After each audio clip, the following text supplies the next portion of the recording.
अस्सलाम वालेकुम to everyone. मैं उम्मीद करती हूँ कि आप सब खैरियत से होंगे। आज का हमारा टॉपिक है मायूसी और डिप्रेशन से इंसानी ज़िंदगी पे किस किस किस्म के असरात आते हैं। इंसान का माइंड जो सोचता है उस सोचने का जिस्म के एक एक कुलिये पर असर हो रहा होता है। बाज़ लोग देखेंगे फ्रेश नहीं फील हो रहे होते, कुछ लोग डाउन फील हो रहे होते हैं, कुछ डल फील हो रहे होते हैं। आपकी पूरी पर्सनैलिटी, आपकी बॉडी लैंग्वेज, आपका उठना बैठना, खाना पीना, सब के असरात पड़ते हैं। माइंड खुश नहीं है, हेल्थी नहीं है, तो उसके असरात कहीं ना कहीं पा रहे होंगे। अगर माइंड फ्रेश है, उसके पास एनर्जी है, पॉजिटिव है, तो वो भी आपके कुलिये पर असर डालता है। इसके छोटे छोटे साइन ये हैं। आप नाउम्मीद हैं, मायूस हैं, सोच नेगेटिव है, तो आपका मैदा भी ख़राब है। स्टोमिक पे सबसे पहले असर पड़ता है। स्टोमिक अगर ख़राब रहता है तो उसकी एक वजह ये भी हो सकती है कि वो डिप्रेस्ड इंसान ना हो। माइंड और स्टोमिक का बहुत गहरा ताल्लुक है। नींद उड़ जाना ये भी एक डिप्रेशन का साइन है, लेकिन बाज़ लोग डिप्रेशन में बहुत ज़्यादा सोते हैं। असल में दोनों चीज़ें, हकीकत का सामना ना करना है, रियलिटी को फेस ना करना है। बचने के लिए आप अपने आप को या बचाने के लिए एक सिचुएशन से निकलकर दूसरी सिचुएशन में चले जाते हैं। बाज़ लोगों को खुदकुशी का ख्याल आने लगता है। अब 2015 का सर्वे ही ले लें, एक साल में 8 लाख लोग खुदकुशी करते हैं। डिप्रेशन की वजह से हर 40 सेकंड के बाद दुनिया में खुदकुशी हो रही है। इन बातों का मतलब अवेयरनेस है। कहीं आपका प्यारा, आपका कोई अजीज़, आपके पास हुआ कोई शख्स डिप्रेशन का मरीज़ ना हो। अगर वो मरीज़ है तो आप ध्यान नहीं दे रहे। अगर एक बंदा पढ़ा लिखा है, उसकी डिग्री अच्छी है, वो आर्मी ऑफिसर है, जज है या किसी भी डिपार्टमेंट का अफसर है, वो समझता है मुझे सारी अक्ल है, मेरा लाइफ पार्टनर, मेरा बच्चा, मेरा दोस्त ये नहीं हो सकता जो मैं हूँ।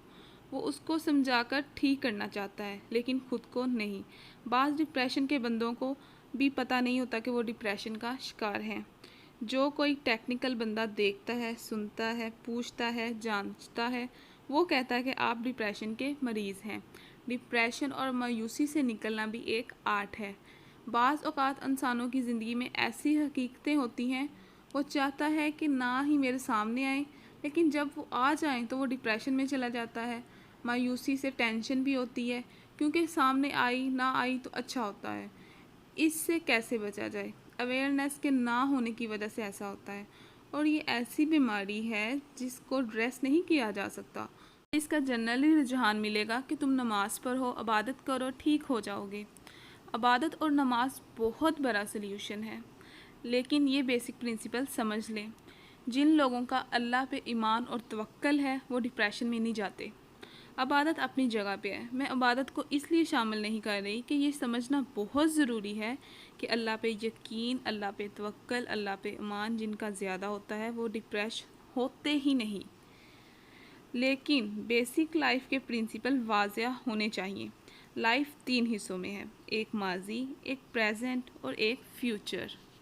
जो माजी का प्रिंसिपल है वो ये है कि जो गुज़र चुका है दोबारा नहीं आएगा।